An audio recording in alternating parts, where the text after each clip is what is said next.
So ayan ang view. Grabe. Pero naiintindihan ko naman yung ano, yung kung magkano yung total ng binili ko. Grabe naman katanga kung hindi ko patignan dun sa may monitor, di ba? Magkano yung ano, kung magkano yung nabili ko. So yun nga, kulang ako ng 4 euro tapos wala na akong pera. Sabi ko, pwede bang bawasan para magsakto. Di yun. Buti na lang matanda. May sumunod sa akin yung may papasunod na sa akin, buti na lang matanda. Diyos ko, traumatized. Kailangan mag-aaral ng German. Diyos ko, pero napakasimple lang naman ang English na yun.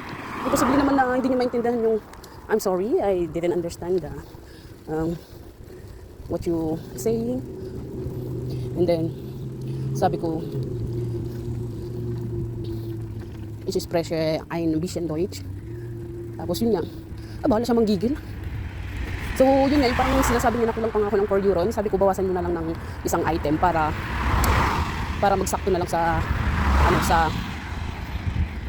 total ko. So yun, buti. Kaintindihan kami. Maganda rin na marunong ka rin mag-sign language ng pabarok. So yun, pauwi na ako.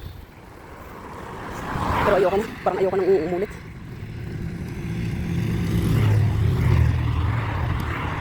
Kasi nga, kabado talaga. Tayo na, pauwi na ako. May mga bahay-bahay dito. Wala man ng katao-tao. Ghost town ang atake.